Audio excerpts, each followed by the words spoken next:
Adaptive immunity, in contrast to innate immunity, is stimulated by exposure to infectious agent and increases in magnitude and defense capability with each successive exposure to that particular microbe. Cause this form of immunity develop as a response to infection and adapt to the infection, it is called adaptive immunity. The defining feature of adaptive immunity is its highly specific against specific microbe. So it can adjust to handle a microbe which are even very closely related to each other. That's why they also call specific immunity. Due to this feature of adaptation to specific microbe, the adaptive immunity is comparatively slower to respond as compared to innate immunity. So this type of immunity is highly diverse. That means this system is able to recognize and react to a large number of microbial and non-microbial substances. Another key feature of adaptive immunity is its immunological memory. That means it remembers the first encounter with the microbe so that the second response to the same microbe by its exposure is always more faster and vigorous as compared to the first one. This type of immune response involves cells called lymphocytes. Basically, two types of lymphocytes are involved, T cells and B cells. We'll discuss them further in our coming lectures. So, T cells are the one which leads to either direct cell death of the infected cells or indirect killing of the phagocytosed cells. And B cells involve production of plasma cell and memory cell. So plasma cells produce antibodies, which we have discussed earlier, which are highly specific to the antigen, and it produces memory cells, which provides the immunological memory we have discussed. So here you can see whenever a microbe enters into the human body, the first line of defense is provided by innate immunity. So these are either epithelial barriers, phagocytic cells, dendritic cells, natural killer cells, and this response is quite quick. You can see it takes like from 0 to 12 hours to respond. So the second line, when the microbe is able to reach the first and second line of defense, that is the innate immunity, it is then tried to be eliminated by the adaptive immunity, which is composed of B cells or B lymphocytes and T lymphocytes. B lymphocytes results in production of antibodies which binds to the antigen and either neutralize them or make them more prone to uh, phagocytosis by the other cells. Or T lymphocytes are the one which actually um, activate the macrophages to degrade the phagocyte microbes or directly kill the virus infected cells. But this type of response takes days and it is slower as compared to the innate response. This table shows a comparison of innate and adaptive response. Let's first compare the characteristics of both responses. You can see the specificity is different in both innate and adaptive response. So innate response, it is specific to the structures which are shared by related microbes. So it can target microbes, but it cannot differentiate between close related microbes which share the same structure. In contrast, adaptive immune response can differentiate between very close related microbes because it can recognize antigen of both microbes and of non-microbial antigen and produces different response to different microbes in terms of antibodies. Innate response is comparatively less diverse because it is something which we have since our birth. So it's limited and it is germline encoded like skin, mucosal barrier, the phagocytoid cells. They are less diverse. As compared to adaptive response, they are very large and because these receptors or antibodies are produced by somatic recombination of the gene segment. We will discuss this in our coming lectures. in detail. And we've discussed earlier, innate response doesn't have memory, adaptive response has memory. So second exposure is always faster and more precise as compared to the first one. And most important feature of both types of immune system is that it do not react to self. That's the basic feature of an response system. So it doesn't generate any self reactivity. And when we see the difference between the components, you can see the cellular chemical barriers in innate response are skin, mucosal lining, and antimicrobial chemicals. However, in adaptive response, we have these lymphocytes, B cells and T cells, and antibodies are the ones which are secreted at the epithelial surface. Blood proteins also involved in innate immune response in form of complement, and in adaptive response these antibodies are the ones which circulate in the blood, and the cells involved in innate immune response are phagocytes like macrophages, neutrophils, natural killer cells, and in case of adaptive response they are lymphocytes. Now let's look at the different types of adaptive immunity.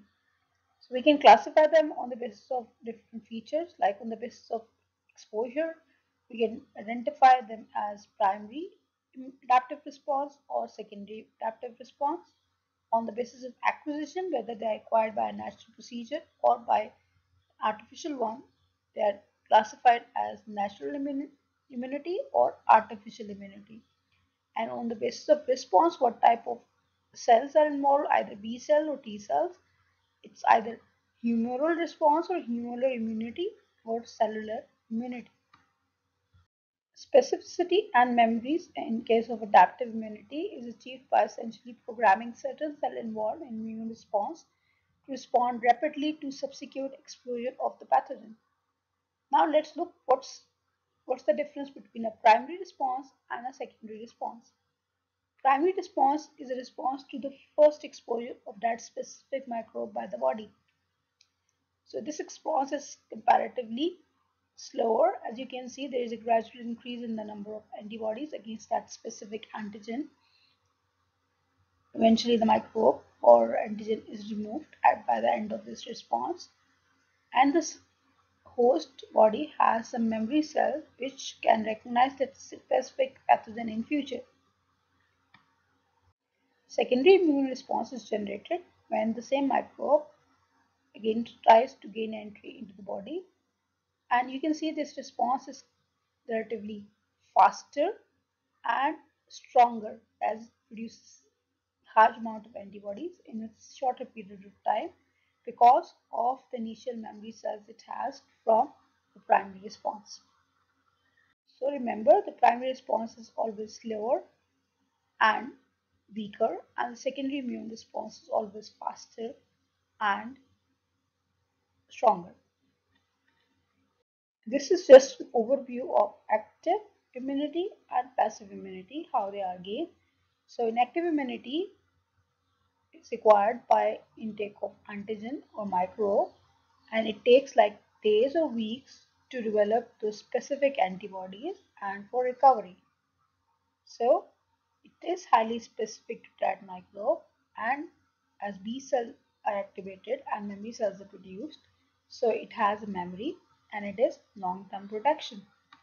However, in case of passive immunity, the antibodies are like in case of artificially acquired passive immunity, the antibodies are injected into the host and it binds to the antigen, and the recovery is faster, and this is again specific to specific microbe because these antigen antibodies are highly specific to each other. But as there are no B cells involved, there is no memory, so protection is always short-lived.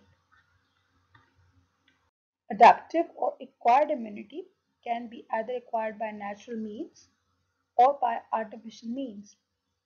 So we classify them as naturally acquired immune response or immunity or artificially acquired immune response or immunity. So which can each of them can be subdivided as active or passive. First, we look at naturally acquired active immunity. which is acquired by exposure to a specific pathogen or antigen, in which anti-specific antibodies are produced against that antigen, and also memory B cells are produced. So this one has both specificity and memory. In case of passively acquired natural immunity, in which the antibodies are passed from mother to the fetus via placenta or from mother to the infant via milk. This is called passive because this is acquired by intake of antibodies and not by antigen. So as there is no antigen involved, there would be no memory cells being generated. Although this type of immunity is highly specific because these antibodies are very specific, which were produced by the mother. Now let's come to artificially acquired adaptive immunity. It can be active, in which the immune response is generated against vaccines which are not natural or dead attenuated pathogens, like in case of immunization. So the dead or attenuated pathogens are directly injected into the human body, and then the human body produces specific antibodies against them and memory cells.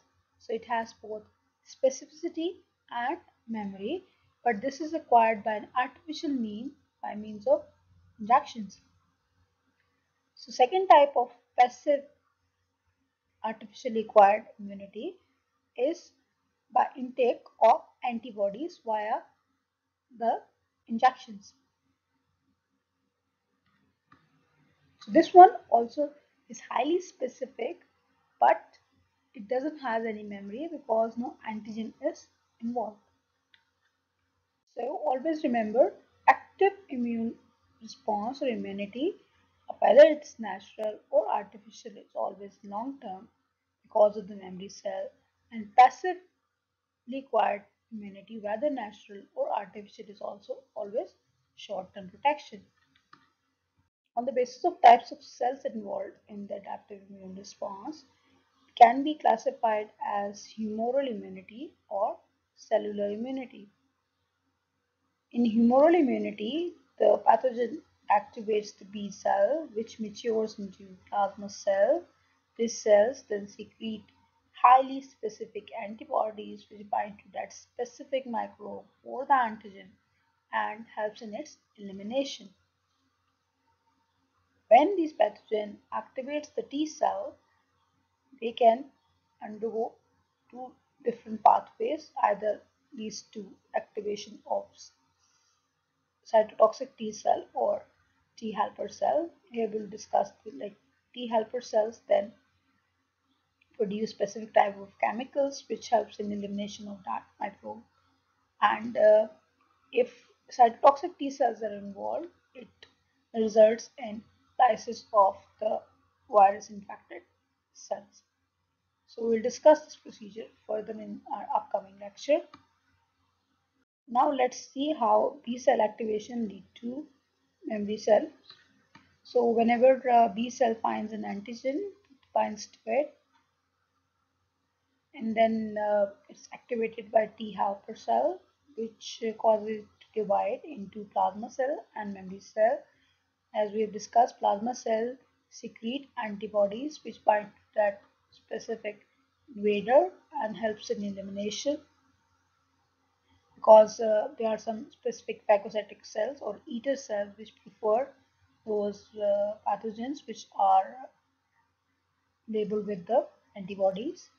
At the same time, these memory cells remain circulating in our blood, and if the same intruder or the microbe or the antigen gains entry into our immune system, it recognizes it and gives a red alert.